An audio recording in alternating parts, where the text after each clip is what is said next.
Hello my dear friends, कैसे हैं आप लोग। होप आप सब लोग बहुत अच्छे होंगे। I am also fit and fine. दोस्तों, आज हम बात करने वाले हैं कुछ आम जनजीवन में, आम जिंदगी में जो चीज़ें घटना घटती हैं उसके रिलेटेड कुछ हम आज इम्पॉर्टेंट टॉपिक पे बात करना चाहते हैं। जैसा कि आज की जिंदगी में देखा जाए तो नॉर्मली चेक बाउंसिंग के केसेस बहुत ज़्यादा आपको देखने के मिलते हैं कि चेक बाउंस हो गया, इनके ऊपर सेक्शन 138 में केस फाइल कर दो। ठीक है, आप कोई बिजनेस कर रहे हैं, किसी को क्रेडिट पे माल बेचा है, उन्होंने आपको चेक दिया लेकिन वो चेक टाइमली ऑनर नहीं हुआ बैंक में। ठीक है, आपने चेक को बैंक में लगाया लेकिन बैंक से वो चेक रिटर्न हो गया और डिसऑनर हो गया, जस्ट बिकॉज ऑफ कि उस पर साइन नहीं थे, बैंक अकाउंट में इनसफिशिएंट बैलेंस था। तो कोई भी रीजन हो सकता है चेक बाउंसिंग होने का। तो ऐसे केस में जो है लोग बहुत ज़्यादा परेशान होते हैं, उनको इसके अगेंस्ट में क्या रेमेडी अवेलेबल है, तो वो चीज़ें जानना यहाँ पे ज़्यादा ज़रूरी है। तो हम बात कर रहे हैं नेगोशिएबल इंस्ट्रूमेंट एक्ट 1881 की धारा 138 की। ठीक है, लेकिन इसमें डिटेल चलने से पहले मैं ये चाहूँगा कि सबसे पहले आप जो है, जो सेक्शन 138 है उसका लीगल इंटेंट क्या है उसको आप समझ लीजिए कि लॉ किस तरीके से वो लिखा गया है और लॉ में क्या क्या चीज़ें शामिल की गई हैं सेक्शन 138 की पावर को एक्सरसाइज करने के लिए। ठीक है, तो आइए सबसे पहले हम लोग लॉ पे मूव करते हैं कि सेक्शन 138 में क्या लिखा गया है कानून में। ठीक है, तो पहले उसको जानते हैं, उसके बाद की बाकी चीज़ें हम लोग बात करते हैं। तो फ्रेंड्स, जैसा कि मैंने बताया कि अगर आपको किसी ने चेक दिया हुआ है और वो चेक बाउंस हो जाता है या उसका पेमेंट आप रियलाइज नहीं कर पाते हैं, तो ऐसे केस में जो है आप नेगोशिएबल इंस्ट्रूमेंट एक्ट 1881 की सेक्शन 138 को आप एक्सरसाइज कर सकते हैं। और सबसे पहले हम जैसा कि बता चुके हैं कि सेक्शन 138 का जो लीगल इंटेंट है, जो लॉ है, वो क्या कहता है। ठीक है, तो उस पे हम पहले लॉ को डिस्कस यहाँ पे करेंगे और उसके बाद मैं आपको बताऊंगा कि इसमें किस तरीके से आप जो है आगे प्रक्रिया कर सकते हैं, जो भी लीगल कार्यवाही होती है। ठीक है, तो जैसा कि यहाँ पे दिया गया है कि आपका चैप्टर 17 में, चैप्टर 17 में नेगोशिएबल इंस्ट्रूमेंट एक्ट 1881 की चैप्टर 17, और चैप्टर 17 में ये बताता है, chapter 17 of penalties in case of dishonour of certain cheques. ठीक है, चेक का डिसऑनर हो जाता है, बहुत केयरफुली इसको समझने की कोशिश करिए। For insufficiency of fund in the accounts. ठीक है, मतलब ये है कि मान लीजिए मिस्टर एक्स ने आपको एक चेक दिया है कि भाई जाओ 10 तारीख को पैसे ले लेना। ठीक है, मिस्टर एक्स ने जो है अकाउंट पे चेक आपको दे दिया और 10 तारीख की डेट उस पे डाल के दे दी, और आप 10 तारीख को जब चेक बैंक में जो है प्रेजेंट करते हैं तो जो रीजनेबल टाइम है उसके बाद वो जो है चेक क्या होता है, डिसऑनर हो जाता है, या जिसको हम आम भाषा में बाउंस बाउंस कहते हैं कि चेक बाउंस हो गया। तो उस केस में जो सेक्शन 138 का लोगों से आपने सुना होगा, 138 का केस कर दो, 138 का केस कर दो। तो 138 पहले तो ये समझो कि लॉ क्या कहता है, सेक्शन 138। ठीक है, 138 में ये है कि dishonour of cheque for insufficiency etcetera of fund in the account. ठीक है, ज्यादा देखो लॉ में एम्फेसाइज किया गया है इनसफिशियंसी ऑफ फंड पे, लेकिन इसके अलावा भी और भी किसी रीजन से अगर चेक डिसऑनर होते हैं तो वो भी यहाँ पे कंसिडरेबल पॉइंट है और उसको भी कोर्ट कंसीडर करती है। तो आइए जरा लॉ को पहले समझते हैं, सेक्शन 138 क्या कहता है।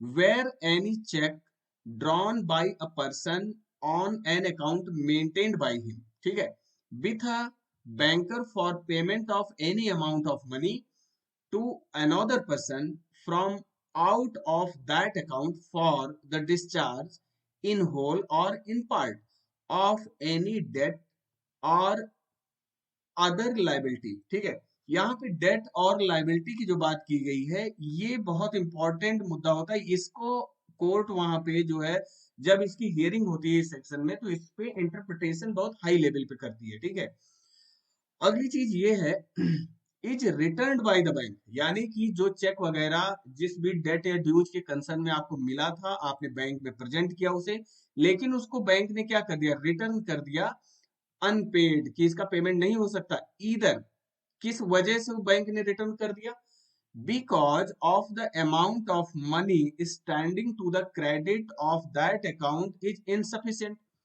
इस वजह से बैंक ने वापस कर दिया उस चेक को कि भाई जिस अकाउंट का ये चेक है उस अकाउंट में बैलेंस इनसफिशिएंट है, इस वजह से ये चेक पूरी तरह से मतलब क्लियर हो ही नहीं सकता, ठीक है। टू द ऑनर मतलब चेक ऑनर नहीं हो पा रहा है। आगे कह रहे हैं अथवा दूसरा पॉइंट कह रहे हैं that it exceeds the amount arrange to be paid from that account by an agreement made with that bank, ठीक है। यानी कि किसी एग्रीमेंट के तहत जो लाइबिलिटी ड्रॉवर के ऊपर बनती थी उससे ज्यादा का चेक, कहने का मतलब उसमें मेंशन कर दिया गया है, ठीक है। तो अब यहाँ पे जो है कहने का मतलब ये है, ड्रॉवर का मतलब ये है जो चेक को साइन करता है, ठीक है। Such person shall be deem to have been committed an offence, इसको ऑफेंस माना गया है, ठीक है। And shall without prejudice to any other provision of this act be punished with imprisonment for a term which may be extended to 2 year. तो ऐसे case में अगर वो ऑफेंस साबित हो जाता है कि इस बंदे ने जो चेक दिया था उसका इंटेंशन गलत था, ठीक है, ये साबित हो जाता है, तो ऐसे केस में जो है उनको 2 साल तक की सजा हो सकती है, यानी कि जेल हो सकती है। और अथवा बोला गया है विथ फाइन, उनके ऊपर फाइन भी इम्पोज हो सकता है, which may be extended to, जो फाइन एक्सटेंड हो सकती है, कहां तक लग सकती है वो fine, twice of the amount of the cheque or with both. यानी कि मान लीजिए चेक 10,000 रुपए का था, ठीक है, तो यहाँ पे फाइन ट्वाइस यानी कि 20,000 रुपीज तक उनपे इम्पोज हो सकती है, सॉरी यहाँ 20,000 तक उनपे इम्पोज हो सकती है, ठीक। आगे जेल तो 2 साल की है ही है, यहाँ पे जेल 2 साल की प्लस फाइन भी उनके ऊपर, दोनों भी इम्पोज हो सकते हैं, ऐसा नहीं है, और बोथ भी यहाँ बोला गया है।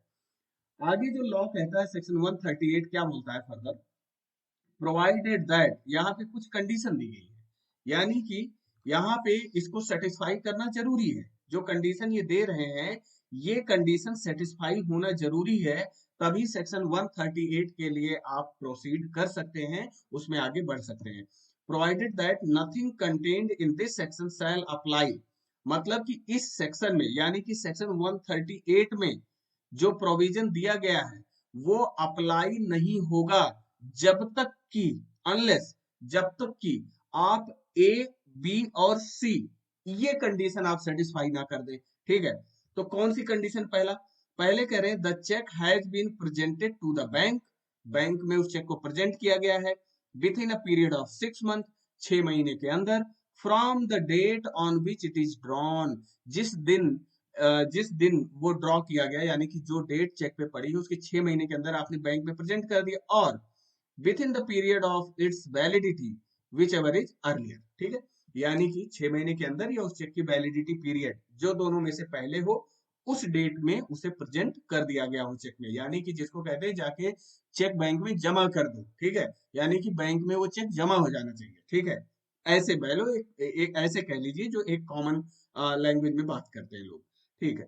बी पॉइंट भाई क्या कंडीशन सेटिस्फाई करनी है, आगे कह रहे हैं the payee or the holder in due course, बहुत ध्यान से समझना इस बात को, क्योंकि देखो क्या है ना, सेक्शन 138 में आगे बढ़ने के लिए आपको लीगल इंटेंट पता होना चाहिए, लॉ लॉ क्या कहना चाहता है, लॉ का क्या कंसर्न है, वो चीजें आपको समझ में आनी चाहिए।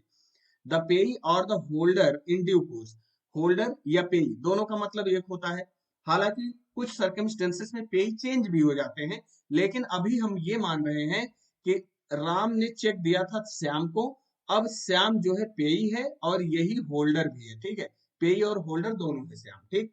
तो ये कह रहे हैं कि the payee or the holder in due course of the cheque as the case may be makes a demand for the payment of the said amount of money by giving a notice, कहने का मतलब अब check आपने bank में present किया था लेकिन वो क्या हो गया, डिसऑनर हो गया, डिसऑनर हो गया, या उसको बोलते हैं बाउंस हो गया, ठीक है, बाउंस हो गया। तो ऐसे केस में वो पैसा रिकवर करने के लिए वो डिमांड करेगा, किससे, राम से जिसने चेक दिया है उसको, ठीक है, for the payment of the said amount of money by giving a notice, उनको नोटिस दिया जाएगा जिस दिन चेक बाउंस हुआ ना उस दिन से अभी डेट दिन प्रेस्क्राइब किए गए हैं, पीरियड प्रेस्क्राइब किया गया है, उतने पीरियड का आपको नोटिस देना पड़ेगा। इन राइटिंग में एक लीगल नोटिस उनको देना पड़ेगा to the drawer of the cheque within 30 days, यानी कि चेक मान लीजिए 1 जनवरी को अगर डिसऑनर हुआ तो इसके 30 डेज के अंदर जो है आपको एक लीगल नोटिस देना होगा। किसको? ड्रॉवर को, कि भाई आप इसका पेमेंट कर दीजिए चेक का, चूंकि डिसऑनर हो गया है, इसका अनादरण हो गया है, ये डिसऑनर यानी कि बाउंस हो गया है, ठीक है। of receipt of the information by him from the bank regarding the return of the check as unpaid। तो बात को समझिए, जब चेक का डिसऑनर हो जाता है तो बैंक क्या करती है, बैंक चेक को डिसऑनर डिक्लेयर करते हुए एक स्लिप उसके साथ जो है इशू करती है, रीजन क्या है डिसऑनर होने का, और उसमें बैंक की सील और साइन होते हैं, ठीक है। तो जिस दिन आपको ये सील और साइन वाला स्लिप प्लस जो ओरिजिनल चेक आपने जमा किया था डिसऑनर्ड, वो जिस दिन मिले उसके 30 दिन के अंदर आपको जो है एक लीगल नोटिस भेजनी पड़ेगी। किसको? जिसने चेक ड्रॉ किया था, ठीक है। आगे कह रहे हैं द ड्रॉवर की बात हो रही है, यानी कि राम की बात चल रही है, ठीक है।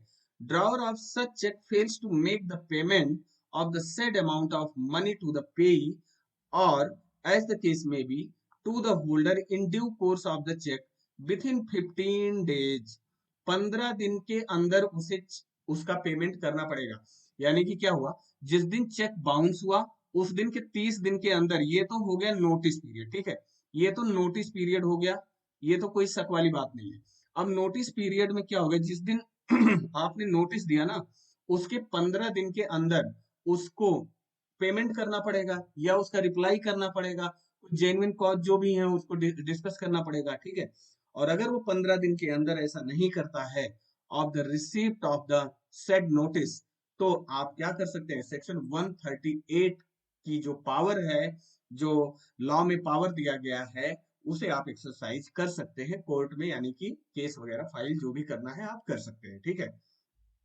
आगे एक एक्सप्लेनेशन दिया गया, for the purpose of this section debt or other liability का मतलब क्या है, means a legally enforceable debt or the other liability. यानी कि डेट और लाइबिलिटी का मतलब ये है कि जहां पे दो व्यक्तियों के बीच में या कंपनी व्यक्ति के बीच में, या कहने का मतलब दो पर्सन के बीच में, जहां पे कोई ट्रांजेक्शन जो है अकर हुआ हो और उसकी वजह से किसी एक पर्सन पे उस ट्रांजेक्शन के अगेंस्ट में एक लाइबिलिटी जनरेट होती हो, एस्टेब्लिश होती हो, ठीक है, वो यहाँ पे कहना चाह रहे हैं। जैसा कि आपने शुरू में सेक्शन 138 में ये बात पढ़ा भी है कि ये देखिए डेट और ड्यूज की बात यहाँ पे की भी गई है, तो वही डेट का मतलब यहाँ पे समझाया गया है कि डेट का मतलब इस लॉ में क्या है। तो डेट का मतलब वही है जो लीगली इन्फोर्सेबल हो, यानी कि कानूनन चैलेंज किया जा सकता हो, डेट और एनी अदर लायबिलिटी। आप किसी फिक्टिशियस बेस पे इसको जो है प्रिज्यूम करके आप इस सेक्शन की पावर को एक्सरसाइज नहीं कर सकते हैं। तो दोस्तों सेक्शन 138 का जो लीगल इंटेंट था ये है, होपफुली ये बात आपको क्लियर हुई होगी। Thank you very much. तो फ्रेंड्स उम्मीद करता हूं कि आपने लीगल इंटेंट सेक्शन 138 का यहाँ पे देख लिया होगा और आपको पता चल गया होगा कि सेक्शन 138 में जो लॉ है वो किस तरीके से डिजाइन किया गया है सेक्शन 138 की पावर को एक्सरसाइज करने के लिए। तो अब इसके बाद हम बात करते हैं कि कुछ लेटेस्ट डिसाइडेड केस में ऑनरेबल सुप्रीम कोर्ट ने कुछ अपने ओपिनियन यहाँ पे दिए हुए हैं कुछ केसेस में, तो वो भी मैं आप लोगों के साथ यहाँ पे डिस्कस करना चाहता हूँ। क्योंकि देखिए ऐसी चीजें आज की लाइफ में बहुत आम सी हो गई हैं, चेक बाउंसिंग का केस बहुत आम सा हो गया है, तो इसकी जानकारी भी होना आपको बहुत आवश्यक है। तो मैं पहले बताना चाहता हूं जहां पे ऑनरेबल सुप्रीम कोर्ट ने ये कहा है कि अगर मान लीजिए एक्यूज्ड ने आपको कोई ब्लैंक चेक दे दिया था, यानी कि अमाउंट वगैरह फिल करके दे दिया था और डेट नहीं डाली थी, ठीक है, लेकिन आप उस पर डेट बिना एक्यूज्ड के परमिशन पे डाल के बैंक में अगर आप उसको प्रेजेंट कर देते हैं, ठीक है, यानी कि डेट बिना डाले, डेट आपने डाला है बिना एक्यूज्ड के परमिशन से, ठीक है, तो ऐसे केस में जो है इसे मैटेरियल अल्टरेशन कंसीडर किया जाता है। कोर्ट इसे मैटेरियल अल्टरेशन कंसीडर करती है और इस ग्राउंड पर आपका केस नल और डिसमिस भी किया जा सकता है। तो कभी भी अगर आपके पास ऐसा कोई चेक है जिस पे डेट नहीं पड़ा है, तो आप उस पर्सन से जो ड्रॉवर है, उस चेक का ड्रॉवर है, उनसे आप परमिशन ले लीजिए उस पे डेट डालने की। उसके बाद आप डेट डाल के बैंक में सबमिट करिए, तो आप यहाँ पे इसको लीगली इन्फोर्सेबल कर पाएंगे। ठीक है। अगला यहाँ पे ऑनरेबल सुप्रीम कोर्ट ने ये कहा है कि भाई 1 महीने के अंदर आपको नोटिस जो है भेजना आवश्यक है कि जिस दिन चेक बाउंस हुआ, यानी कि बैंक की तरफ से जो काउंटर फॉइल आपको मिलता है कि रीजन उसमें रहता है कि चेक क्यों बाउंस हुआ, क्या वजह है जो डिसऑनर हो गया ये, तो जिस दिन वो चीज बैंक से रिटर्न होती है चेक, उस दिन से 30 दिन के अंदर आपको जो है एक लीगल नोटिस भेजना है। ठीक है। तो लीगल नोटिस भेजने के 15 दिन तक, लीगल नोटिस जिस दिन आप भेजोगे उसके 15 दिन तक आपको वेट करना है, यानी कि अब एक्यूज्ड के पास 15 दिन का टाइम है उसका पेमेंट वगैरह करने के लिए, एक्सप्लेनेशन देने के लिए, जो भी आपके बीच में सेटलमेंट बनती है। ठीक है। तो 15 दिन के अंदर अगर वो पेमेंट नहीं करते हैं तो 15 दिन के बाद आप जो है सेक्शन 138 में उनके ऊपर केस फाइल कर सकते हैं, जो कि कोर्ट में प्रोसीडिंग के थ्रू इसका एक जो प्रोसीजर है वो फॉलो करके किया जाएगा। अब लेकिन अगर केस आपने 15 दिन वेट करने, मतलब 15 दिन से पहले ही आपने अगर केस उनके ऊपर फाइल कर दिया, तो आपका जो अपील है, जो कोर्ट में अपील किया था, वो वर्ड एब इनिशियो है। ठीक है। और नल एंड वाइड है। कुल मिला जुला के ये है कि आपका जो केस है वो वाइड हो जाएगा, यानी कि जैसे कोई केस हुआ ही नहीं था, और ऐसे केस में आप कोई भी मनी रिकवर नहीं कर पाएंगे एक्यूज्ड से। होपफुली ये सेक्शन 138 का जो पूरी प्रक्रिया है वो आप समझ गए होंगे। बाकी की प्रक्रिया वो कोर्ट में होती है। ठीक है। Thank you very much, take care, बहुत बहुत धन्यवाद।